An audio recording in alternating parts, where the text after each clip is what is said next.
मंच के देश सर्जक राजकुमार जी की स्मृतियों को नमन करते हुए मैं अपनी बात शुरू करूँगा। आदरणीय मंच और विद्वान, आपको नमस्कार। 5-7 मिनट का समय मिला है और जैसे कि आदत है कि एक पर्चा है जिसे पढ़ा नहीं जाएगा। आम तौर पर रीतिकार, जिसे हम उत्तर मध्यकाल कहते हैं, और खास तौर पर सेनापति, इनको पढ़ते हुए सर्वेश्वर दयाल सक्सेना की एक कविता याद आती है कि तुम्हारे साथ रहकर अक्सर मुझे लगा है कि हम असमर्थताओं से नहीं संभावनाओं से घिरे हुए। तो रीतिकाल को जिस तरीके से हिंदी आलोचना की अपनी ऐतिहासिक विकासात्मक परिस्थितियों में रखते हुए तौला गया है, उसने इसके प्रति अनायास ही एक अन्याय का भाव उत्पन्न करा दिया। जैसा हमारा स्वाधीनता संग्राम चल रहा था और जैसी हमारी आलोचना की स्थिति थी, उसमें जब साहित्य को या साहित्य के लिए निकष बनाने की बात चली तो हमने ये देखा कि लोक मंगल की साधनावस्था को ज़्यादा स्थान मिला, उसको ज़्यादा प्रश्रय मिला। और एक दूसरी परंपरा जो आलोचना की चली, जिसे हम कैननाइजेशन के नाम से जानते हैं, हिंदी आलोचना में स्तरीकरण की देव बड़े हैं कि बिहारी बड़े हैं, कि तुलसी बड़े हैं कि सूर बड़े हैं, नवरत्न में कौन होंगे, 10 रत्न में कौन होंगे, त्रिरत्न कौन होंगे और पंचरत्न कौन होंगे। इन रत्नों ने बाकी जो खद्योत्सम कवि थे ना, उनको कहीं दिखने ही नहीं दिया।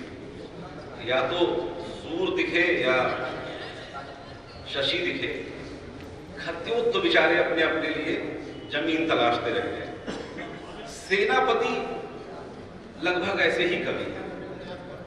रीतिकाल के बारे में बात करने पर अगर आप प्रथम नहीं हैं तो आपकी कोई इज्जत नहीं है। अगर आप बिहारी हैं तो आप हैं, अगर आप केशव हैं तो आप हैं, अगर आप धनानंद हैं तो आप हैं, वरना आप क्या।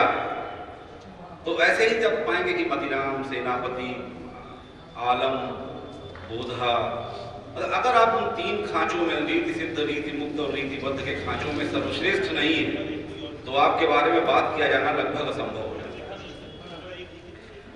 दूसरी सबसे बड़ी समस्या रीतिकाल या सेनापति के बारे में आई कि सरलीकरण की प्रवृत्ति ने और इन कवियों के बारे में बात समाप्त करा दी। अब जैसे मतीराम का जो या रीतिकाल के बारे में जो 2-3 बहुत बंदी अवधारणाएं चलती हैं कि श्रृंगारिक कवि है जी, रात के लिखे रात या गाने नहीं, दिनहू में ललापुनी घात लगाई।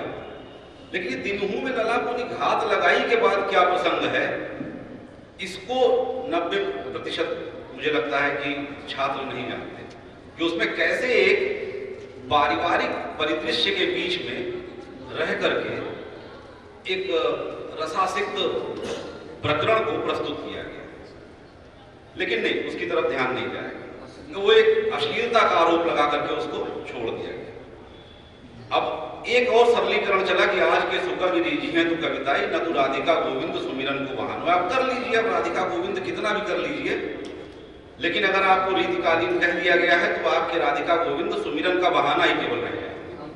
आप क्या, इसके आगे आप पर कोई बात ही नहीं।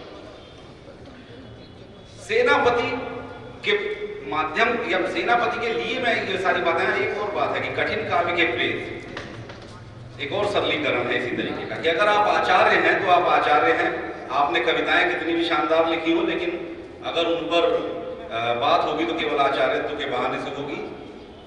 अब कोई ये नहीं कहेगा कि हिंदी का अपना जातीय काव्यशास्त्र किसने निर्मित किया। हम हिंदी के काव्यशास्त्र के बहाने किसे पढ़ते हैं, या तो संस्कृत पढ़ते हैं, नहीं तो हम रीतिकालीन कवियों को अधिकतम पढ़ रहे हैं।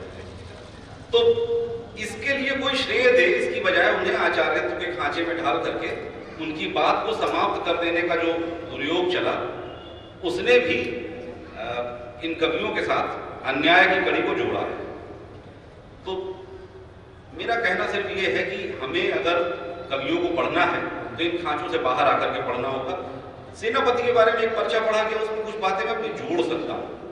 एक बात मैं ये जोड़ना चाहता हूं कि सेनापति की खास विशेषता है मौलिकता, जिसकी तरफ किसी आचार्य ने ध्यान नहीं दिया।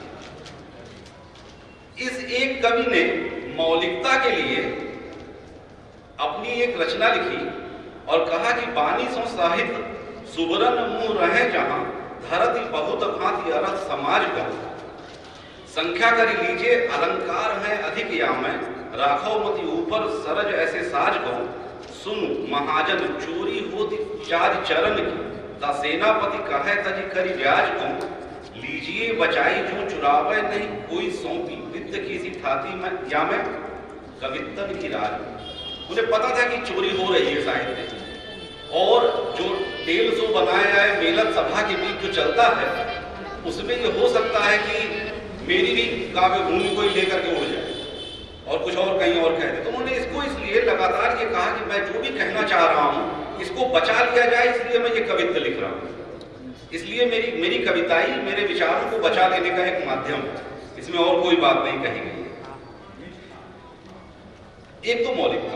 दूसरी बात मैं सेनापति के बारे में कहता हूं कि उनको भक्त नहीं माना गया, लेकिन बेसिकली सेनापति एक भक्त कवि है। उनके अंदर वही आत्मविश्वास है जो तुलसी के अंदर आप देखते हैं। जब तुलसी कहते हैं कि हम चाकर रघुवीर के पटो लिखो दरबार तुलसी अब का होंगे नरके मन सबदा। अब इसको सेनापति कैसे कहते हैं? कहते हैं कि केतव करो कोई पये करम लिखियो ताते दूसरी न कोई और सोई ठहराइए आधी तय सरस गई बीत के बरस अब तुज्जल तरस बीच नारस बढ़ाइए चिंता अनुचित तज धीरज उचित सेनापति हुए समुचित राजा राम जस गाइए चारि वरदान तज पाई कमलेक्षण के पाई कमलेक्षण के काहे को कहाइए कि सरस्वती के 4 वरदानों को छोड़ करके मैं मलेक्षों का सेनापति कहलाऊं या पैदल कोई एक सेनानी कहलाऊं, यह इच्छा मुझमें नहीं है। और इस भाव को देखते हुए भी लोग ये कहते हैं कि सेनापति भक्त कवि नहीं। दूसरी बात उनके भक्त होने पर जो सबसे मजबूत है वो ये कि रामचंद्र शुक्ल जब वीर गाथा काल को वीर गाथा काल कहते हैं तो कहते हैं कि इस समय के 12 ग्रंथों में से 8 ग्रंथ निर्विवाद रूप से वीर गाथात्मक हैं।